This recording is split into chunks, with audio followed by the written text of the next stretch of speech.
A very good morning to you. I'm Howard Feldman. This is the Sunday COVID podcast with me, Howard Feldman, and Dr. Anton Meyberg, courtesy of Synthesis Software Technologies. Each Sunday morning, we get together and we answer your COVID-19 questions. South Africa clearly doing a tremendous amount better.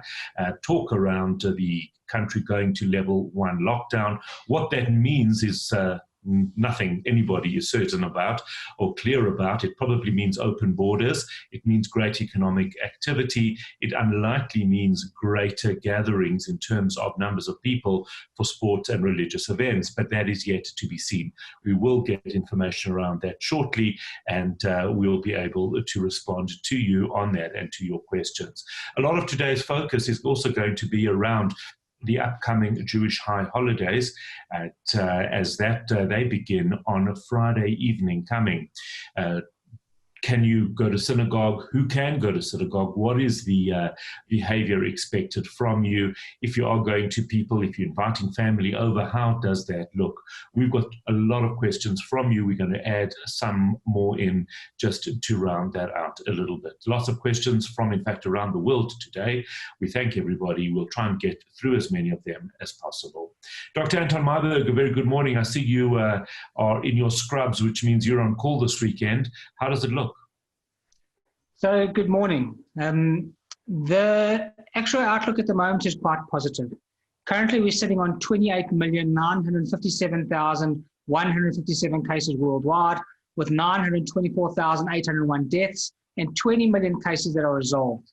The United States has 6.6 million cases with 198,000 deaths, and South Africa has 648,214 cases with 15,427 deaths, with 1,816 new cases in the last 24 hours and an 87% recovery rate. Currently in the hospitals in Gauteng, we're sitting at about 2,451 patients with 390 in ICU and 143 currently ventilated. The most common comorbidities that we're seeing are hypertension, diabetes, chronic heart disease, COPD, chronic kidney disease, cancer, HIV, and TB. So at the moment, we're sitting with 12 patients in my hospital, which is a very small amount. We've got 6 in ICU and 6 in the ward. So the numbers have come down dramatically. All right, so that is really good news, and let's hope that it continues this way. Of course, a concern that we have is looking at Israel, a country that was doing fantastically well towards the beginning of the COVID pandemic, but is now completely out of control. Can we just take a look at what the situation there is like and why they have likely reached this stage where they are almost certainly going to a lockdown again? So as we know, the Knesset, the Parliament, is meeting today to ratify if they're going to be going on full lockdown from Wednesday or Friday. It seems like a no-brainer. The numbers have increased dramatically in Israel. The big difference between Israel and South Africa is people don't wear masks in Israel. They don't go around wearing masks. They're not socially distancing. You know, when they thought they'd beaten the virus, everyone went out without masks. They went to raves, they went to parties, they went clubbing, they had social interaction. There was no pretense and there was no protection for a second wave to happen. And even now, knowing that they can get sick, people are still not wearing masks. So there's a big difference, and people aren't protecting themselves adequately. So Bradykinem asking a few questions around this. Can you talk about, he's mentioning something about lowering the sensitivity of the testing. What does that mean? So when we look at the test we do, it's called a PCR test, a polymerase chain reaction test. And that gives us an answer, a qualitative answer, not a quantitative answer. In other words, it tells us, yes, it's positive, or no, it's negative. It doesn't actually tell us the amount of virus that we're dealing with. So it is quite complicated, but in basic terms, this PCR test amplifies or picks up genetic material from the virus in cycles. And the cycles are the important point, because the fewer the cycles that are required to pick up the virus, the greater the amount of virus or the viral load in the sample. And the greater the viral load, the more likely the person is to be contagious. So the number of these amplification cycles needed to find the virus, called the virus threshold, is not included in the results we get. We just get a yes and no. We don't get to say that you've had 1 cycle, you've had 40 cycles, etc. So if we adjust the cycle threshold used to decide if the patient is positive, then we can lower the sensitivity. And what we're basically looking at, generally they do around 37 to 40 cycles on each sample that they receive to tell you that the sample is positive. But the test with the threshold so high, the test may not detect live virus, but that may detect genetic fragments or leftover virus from the infection that you have had, and that poses no risk. So what they're postulating is instead of doing 37 to 40 cycles, rather only do 35 or less cycles, 30 to 35 cycles, because then if those cycles are positive at 35 or less, you're definitely positive, you definitely at a higher contagion rate. Don't do as many as 40, and then you won't have to worry about that sort of role or that type of amplification. So it does make a lot of sense.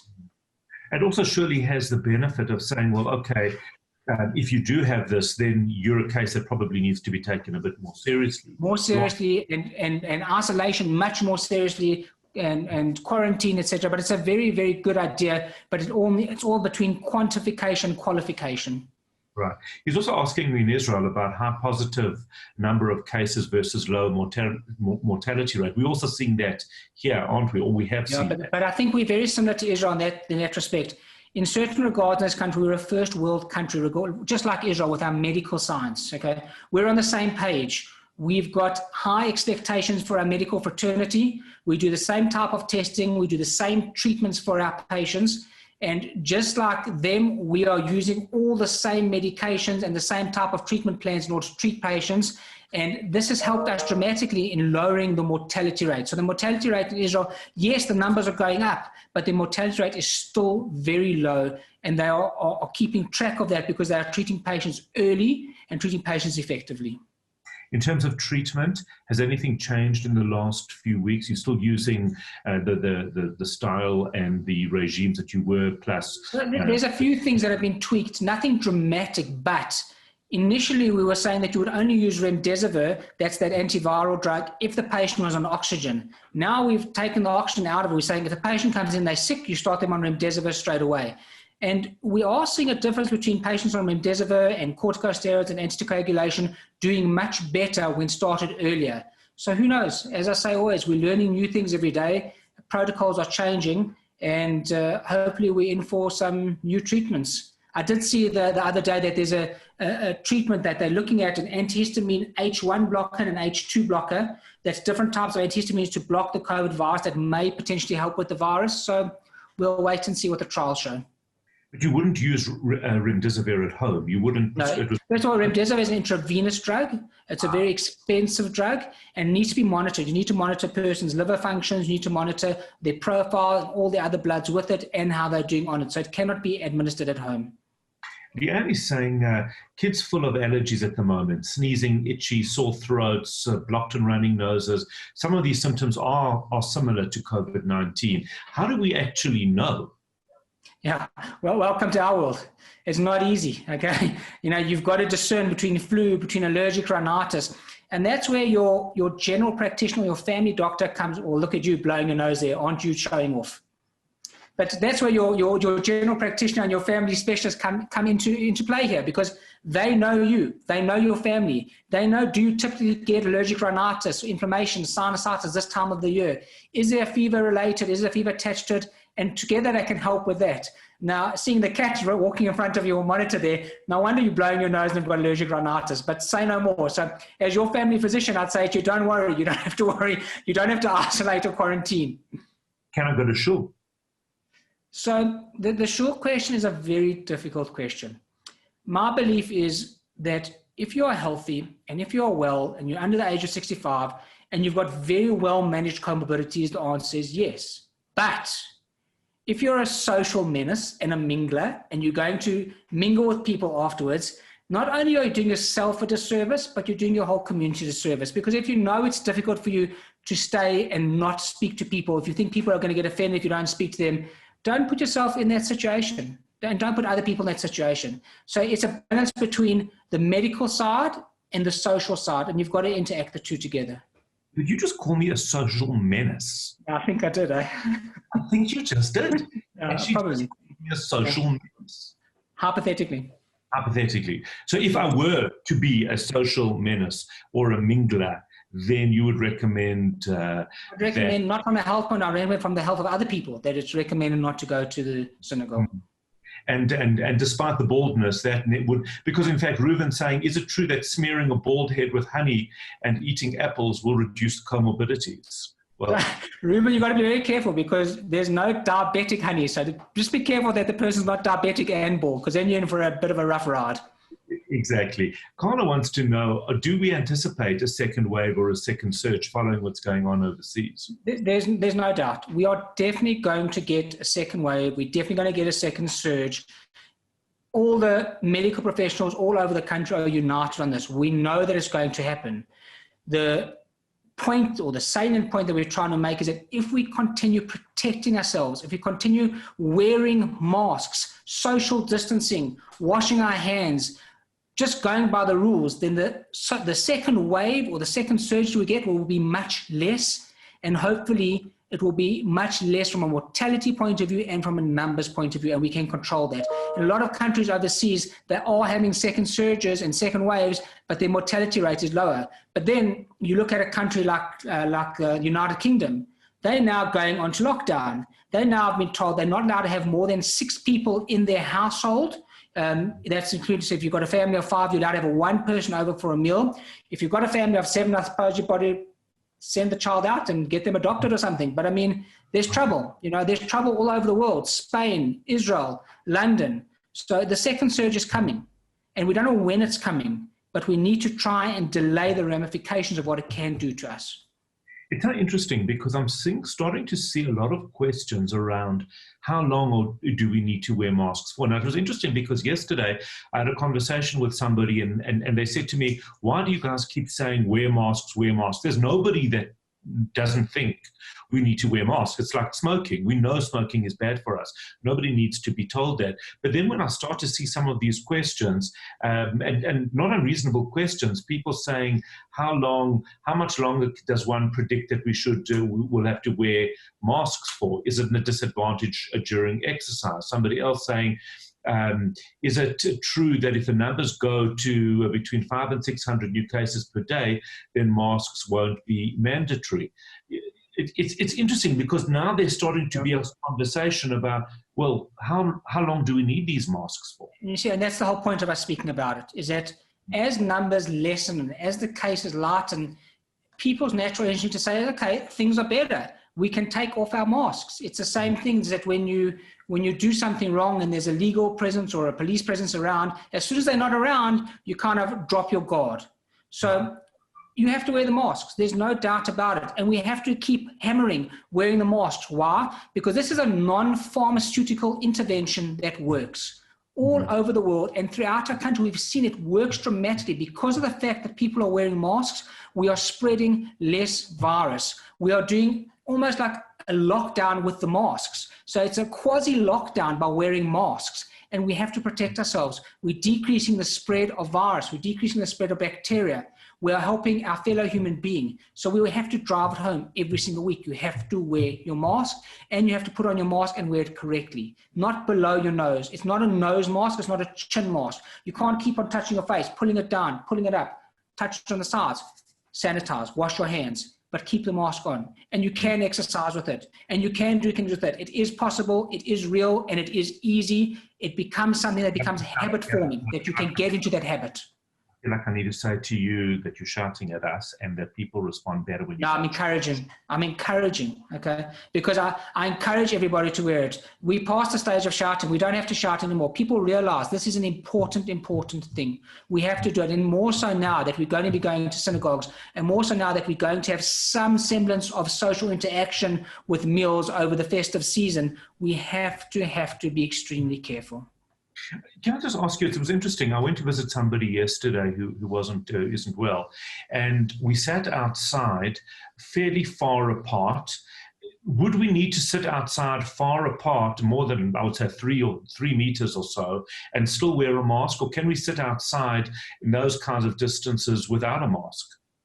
So ideally, you'd still wear a mask because it's part of that habit. Once you're in the habit, then you can't go wrong with it. The problem is that you sit 3 meters apart and you get up to go get a drink, and then you walk past the person or you cough on the person, and it's much easier just to keep the mask on. So ideally, the space distance is 1.5 meters. 3 meters is superb. 4 meters is even better. And if you're sitting 10 meters away, you probably don't need a mask. But just from a habit point of view and from you actually thinking about it, because when you don't have the mask on, you don't think about it. When you do have the mask on, you think about what you've got to do and why you're wearing the mask in order to stop you from doing things. It's true. Last week, we also spoke about valve masks. I know that you said that they aren't a good idea because they only protect the wearer.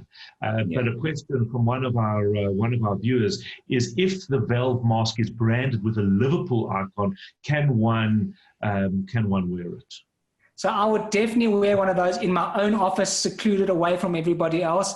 And I encourage people to deliver it to Linksfield Clinic. It's not a problem. We do love those branded Liverpool masks.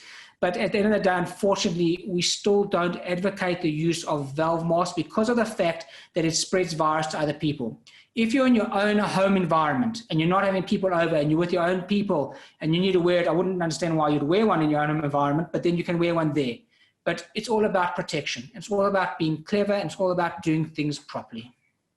And then Brian is asking about something I have no idea. Hype around Bradykinem. What is this?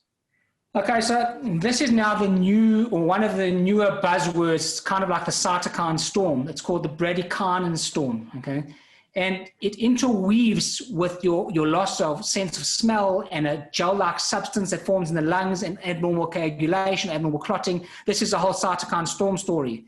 The theory is that the SARS-CoV virus disrupts something called the renin-angiotensin-aldosterone system. Now, this is a hormone system in your body that regulates your blood pressure and your electrolyte and fluid balance. It also disrupts the kinin-kallikrein pathway, sending this peptide, bradykinin. This is a peptide that dilates blood vessels and makes them leak out of sync with the normality. So this process impedes the transfer of oxygen throughout the lungs and throughout the rest of the body.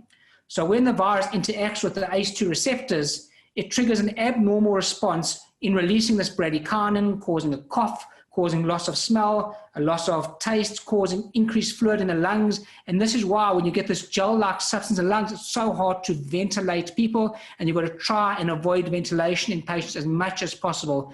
But it definitely makes sense. It was a study that they did with AI in a number of patients, and it makes a lot of sense. It definitely, as I say, interacts with the cytokine storm theory. So just use it in a sentence, bradykinin. So bradykinin is a peptide that is released when you have a release of your renin-angiotensin-aldosterone system, which is a hormone-based regulatory protective mechanism that works with your blood pressure and your electrolyte balance. So bradykinin can cause you to cough. How's that? Right. And not have taste.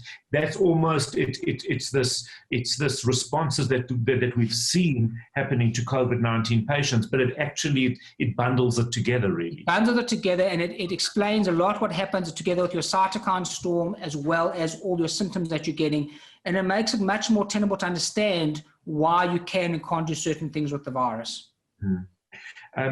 Mark says, why would South Africa fare better were we to continue along our current trajectory of new COVID cases, approximately 2,000, until a vaccine is found and applied, or would it be preferable for the daily infection to approach zero with the scale of a secondary wave of infections unknown and the resultant mayhem this may cause?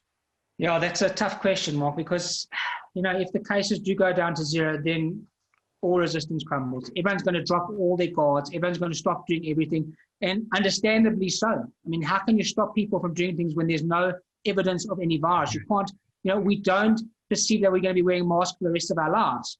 We do know that it's going to take long enough so that once we've got the vaccine and once things are under control, that we'll hopefully be able to take off masks. And that is something that's going to be coming soon as the vaccines come.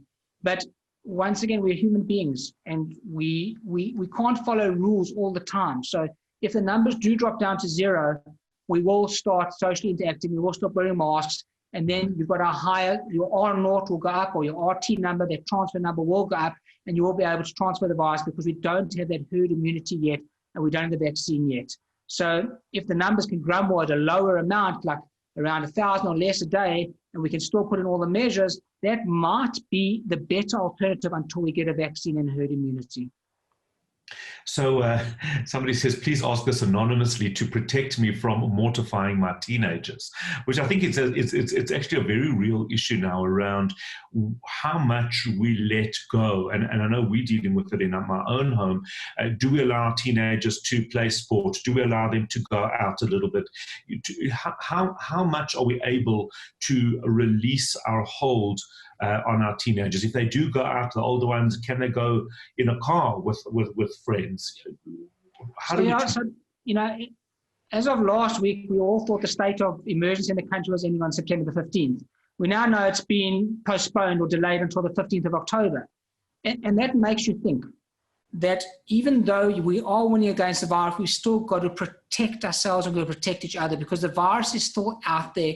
It is still evolving. Even though the numbers are going down, you can't let your guard down. So yes, you can do certain things. And yes, your kids can be picked up from school by somebody else, as long as they're sitting in the back of the car with the window open and wearing a mask. And yes, if your kids want to go, one will sit in the front, one will sit in the back with their friends, keep the windows open. But we've got to be very careful about these social interactions. When you have a meal, it's much easier to moderate it and put plans together, whereas when you go on a social date, it's very difficult with kids. They're in a tenuous situation. They just want to be kids. They just want to go out. They just want to play. They just want to be themselves. And slowly, as we relax the restrictions, it's going to make it much harder for them not to be kids. So I think the ideal take home from this is what the kids learn at home, they will take out with them. And you've got to set the example as the parent. If you can set the right example, then we can maybe adjust things in a right way that everyone can be safe. Right.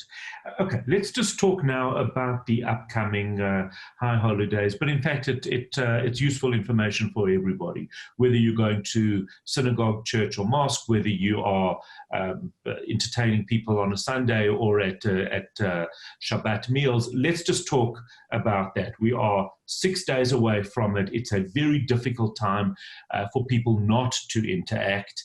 Take us through your thoughts around this, please. So yes, it is a very difficult time, and we do have the go-ahead from government to have people over for social visits. You're allowed to have 10 people at your house. That doesn't mean you can have 10 people at your house running around without masks, etc. So the way I envisage it and the way I see it is, it can be done very simply. Let's talk about, for instance, this coming Friday night when you have your first Yontif meal, when you have your people over. Try keep it to one family. In other words, if you're a family of 5, try keep it to another family of 5 if possible. Keep it small. So you've got 2 families. You can have one on the one side of the room and one socially distanced 1.5 meters on the other side of the room. Everyone will get their own separate bread, their own separate grape juice, and then there'll be one person who serves everybody. So when you're at the table eating your mask off, as soon as the person goes up or gets up from the table, they put their mask on and they can serve somebody from one central station so as to avoid people touching and moving. And then the person who does serve everybody, wash their hands, sanitize, make sure you've got a clean mask on before you do it. Some people are even saying you shouldn't have cold foods, but you can have cold foods. If you're having 2 families, they put one salad on one side of the table and one salad on the other side of the table. It can be done very easily. And when the kids do get up to play with each other, make sure they put their masks on, make sure they're social distance from each other. Don't do any major singing, because even singing in a place like this, you can spread the virus. And we don't advocate singing or that type of thing. Even if you're wearing a mask, try and avoid it. Keep the windows open, keep the doors open, preferably if you can, if it's not too cold, sit outside. That's first prize. But it can be done, and it can be done well, and it's easy to be done. So let's assume we can sit outside. We have beautiful weather in this country. Many of us have balconies or patios. So let's just say we set the table outside, one family on the one side, the other on the other, which is not always how we would do it. We would often divide it into adults and younger people, but this is just how it is this year, and we're grateful for whatever we can do. Do we still sit at the table with our masks and remove them to eat? Or is it okay just to relax a little bit on our sides of the table? So what we do, and I'm speaking for myself personally, is that when we've done that once now, we've kept our mask on when we're not eating at the table. As soon as you eat, you are more than 2 meters away, you are outside, then you eat, and then you put your mask back on. If you get up to go get a drink, If there's no drink on the table, put your mask back on. Go sanitize and wash your hands. So don't let your guard down too much. Just because you're taking your mask down to eat, put it back on when you're interacting and socializing again. Yeah. Interesting. I've just got a breaking news report that Yaakov Litzman, who is the health minister in Israel, has just resigned this moment, citing pending government lockdown. So we see that this is also very political.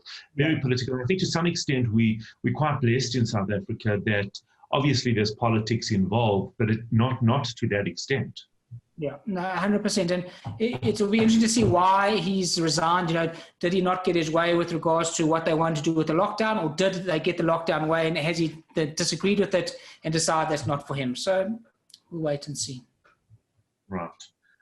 Very, very interesting indeed.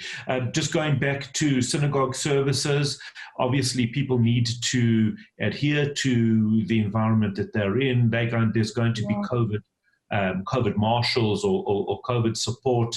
But as far as I understand, masks stay on, bring your own prayer books.